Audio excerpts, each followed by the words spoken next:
Friends, I welcome all of you to Vishnu classes. जैसे कि हम जो है यूनिवर्सिटी एजुकेशन कमीशन, जिसे कि राधा कृष्णन कमीशन कहते हैं, उसके बारे में हमने जाना था कि कैसे इसमें रिसर्च की भी बात की गई है और इसमें जो है हायर एजुकेशन की मोस्टली बात की गई है कि कितने वर्किंग आवर्स होने चाहिए, कैसे जो है इंफ्रास्ट्रक्चर प्रोवाइड किया जाना चाहिए ताकि बच्चे जो हैं ज़्यादा से ज़्यादा सीख सकें। फिर उसके बाद अगर हम देखें तो इसमें जो है मोस्टली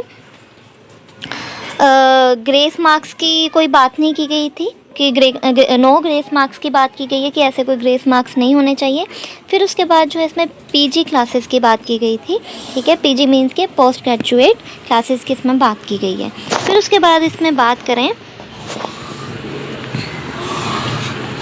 एक सेकेंड, हाँ जी। तो फिर इसमें अगर हम बात करें तो इसमें कहा गया है कि वाइवा वॉइस लेना चाहिए जिससे पीजी क्लासेस वगैरह में, ताकि जो है पता चल सके बच्चे को कितना आता है। और इसके बाद जो है इसमें प्रोफेशनल एजुकेशन की बात की गई है और इसमें प्रोफेशनल एजुकेशन में जो है एग्रीकल्चर एजुकेशन की बात की गई है, ठीक है। मतलब कि एग्रीकल्चर लैबोरेटरीज़ होनी चाहिए। फिर उसके बाद जो है इसमें कहा गया है कि ऐसे इंस्टीट्यूट बनाने चाहिए जो कि एग्रीकल्चर पॉलिसीज़ को फॉलो करें, ठीक है। एग्रीकल्चर पर रिसर्च हो, फार्म हाउसेज़ हों, एक्सपेरिमेंट किए जाएँ, ठीक है। और इसी तरीके से जैसे इन्होंने एग्रीकल्चर की बात की गई है, एग्रीकल्चर के बाद इन्होंने जो है कमर्स की बात की गई है ताकि बच्चों को जो है प्रैक्टिकल वर्क करना है, ट्रेनिंग दी जाए एग्रीकल्चर में भी और कमर्स में भी। फिर उसके बाद जो इसमें मेडिकल एजुकेशन की बात की गई है, ठीक है। मतलब कि स्टूडेंट जो हैं 100 होने चाहिए पर साल, जो है 100 बच्चा जो है उनको 100 बच्चा को टोटल को जो है एजुकेशन, मेडिकल एजुकेशन देनी चाहिए और इसके लिए जो है स्पेशल ट्रेनिंग भी लगानी चाहिए, ठीक है। और लैबोरेटरीज़ होनी चाहिए ताकि बच्चा जो है इक्विपमेंट्स वगैरह जो है देख सके, फिर उससे सीख सके, ठीक है, कैसे उनको यूज़ करना है। फिर उसके बाद जो है हॉस्पिटल कम कॉलेजेस उसके लिए होने चाहिए। फिर उसके बाद जो है इस पर बार बार रिसर्च भी होनी चाहिए क्योंकि रिसर्च जब हम करते हैं तो बच्चा ज़्यादा सीखता है। जैसे कि इसमें एग्रीकल्चर, फिर उसके बाद कमर्स, फिर उसके बाद जो है इसमें बात की गई है आगे जो हमारी मेडिकल एजुकेशन है। फिर उसके बाद जो है इसमें टेक्नोलॉजिकल एजुकेशन की भी बात की गई है। तो आप जो है ऐसे पॉइंट्स याद रखिएगा लाइन से। फिर उसके बाद जो है लॉ एजुकेशन की भी बात की गई है। आपको पता होगा कि 3 ईयर डिग्री कोर्स होता है ये आफ्टर बीए, ठीक है। फिर उसके बाद जो है टीचर ट्रेनिंग, जैसे कि बीएड को कॉलेजेस भी होते हैं, बीएड, एमएड, ईटीटी सारे इसमें आ जाते हैं। और इसमें जो है प्रैक्टिस को ज़्यादा जोर दिया गया है ताकि बच्चा जो है पहले सीखे। सीखना क्या है उसने, मतलब कि जो स्टूडेंट टीचर है उसने ये यहाँ हम कह सकते हैं प्यूपिल टीचर है, उसे ये सीखना है कि आगे जाके वो बच्चों को कैसे पढ़ाए, किस वे से पढ़ाए, है ना। फिर उसके बाद जो है इसमें रिलीजियस एजुकेशन की भी बात की गई है। आपने देखा होगा, अगर आपने जो है सोशल स्टडीज़ की बुक देखी होगी तो उसमें रिलीजन का भी थोड़ा बहुत जो है वो आता है, ठीक है। इसमें बुद्धिज़्म, जैनिज़्म, फिर उसके बाद हिंदुज़्म, सिखिज़्म, इस्लाम, हर एक धर्म के बारे में थोड़ा थोड़ा पढ़ाया जाता है क्योंकि हमारा इंडिया जो है वो एक सेकुलर नेशन है, उसमें जो है सभी धर्म बराबर है क्योंकि कानून का अपना कोई भी धर्म नहीं है ना। तो इसी तरीके से हर एक की बायोग्राफी पढ़ाई जाती है ताकि बच्चों को जो है उसमें मॉरल वैल्यूज़ वो सीख पाएँ। फिर जो है इसमें वुमेन एजुकेशन की भी बात की गई है, ठीक है, ताकि वुमेन को भी अपने राइट्स पता होने चाहिए, ड्यूटीज़ पता होनी चाहिए और उनको जो है ज़्यादा से ज़्यादा फैसिलिटीज़ दी जानी चाहिए ताकि किसी भी तरीके की डिस्क्रिमिनेशन जो है वो वुमेन के साथ ना हो। फिर उसके बाद जो है इसमें रूरल एजुकेशन की बात की गई है कि सिर्फ अर्बन एरियाज़ पे ही एजुकेशन नहीं मिलनी चाहिए सभी को, मतलब कि दोनों ही, चाहे रूरल एरियाज़ हैं चाहे अर्बन एरियाज़ हैं, सभी को एजुकेशन प्रोवाइड जो है वो होनी चाहिए। तो इसी के लिए जो है रिसर्च फैसिलिटीज़ भी प्रोवाइड की गई, ठीक है। ऐसे एम्स जो है कुछ प्रोवाइड किए गए जनरल एजुकेशन के ताकि ज़्यादा से ज़्यादा जो है रिसर्च भी हो सके और ज़्यादा से ज़्यादा जो है एजुकेशन आगे बढ़ सके। फिर उसके बाद धीरे धीरे जो है इन्होंने ये भी बोला कि इंस्ट्रक्शन का मीडियम जो है वो कैसा होना चाहिए, रीजनल लैंग्वेज में होना चाहिए, ठीक है।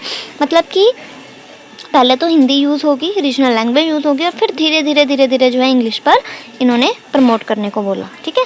मतलब कि देवनागरी नागरी जो हमारी स्क्रिप्ट होती है हिंदी में, उसे प्रमोट किया, ठीक है। संस्कृत पे भी जोर दिया और इंग्लिश टीचिंग पे भी जोर दिया गया।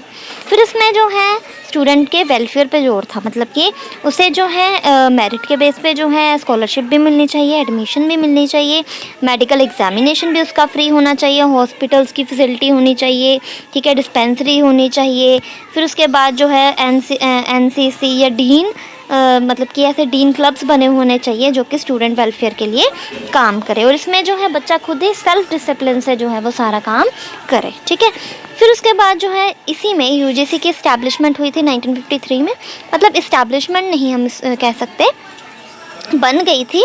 फिर उसके बाद जो इस्टेब्लिश ही कह लो चलो, वो 1953 में हुई थी, और बाकी अगर हम इम्प्लीमेंट करें तो वो 1956 में हुई थी। तो ये कई बार बच्चा जो है कंफ्यूज हो जाता है, तो ये भी देख लेना, ठीक है। 1953 में इस्टेब्लिश हो गई थी, इन फोर्स में, यहाँ हम इम्प्लीमेंटेशन की बात करें तो 1956 ही आएगा, ठीक है। फिर उसके बाद जो है इसमें जो है चांसलर थे, चांसलर बनाए गए कॉलेजेस के लिए।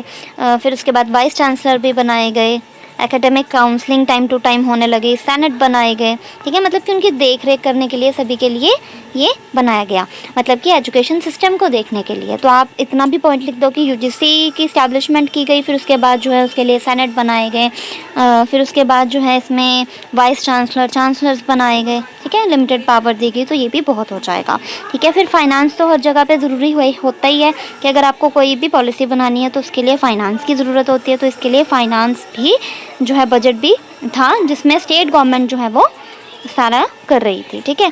अगर हम इसकी मेरिट्स की बात करें तो आप देख सकते हो, हमने अभी की हैं जितनी भी कि ग्रांट्स के बारे में बात की गई है, करिकुलम के बारे में बात की गई है, रूरल एजुकेशन की इसमें बात की गई है।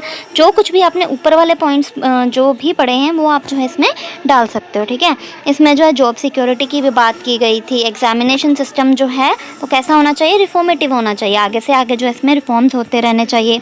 रिलीजियस एजुकेशन, फिर उसके बाद जो है इसमें इंग्लिश की भी जो है बात की गई है कि स्लोली इंग्लिश को भी जो है बच्चा सीखे। फिर संस्कृत पे भी जोर दिया गया, मतलब कि इस एजुकेशन कमीशन में हमारे कल्चर पे भी जोर दिया गया है और हमारे ट्रेड लैंग्वेज पे भी जोर दिया गया है। फिर आगे अगर हम बात करें इसकी डीमेरिट्स की, तो डीमेरिट्स क्या हैं, इसमें वुमेन एजुकेशन की बात तो की गई है लेकिन इतनी नहीं की गई, क्योंकि उस टाइम पे जो है वुमेन को एजुकेशन देना अभी जो है, क्योंकि ये पोस्ट इंडिपेंडेंस का टाइम है, तो उस टाइम पे नैरो एटीट्यूड था, ठीक है।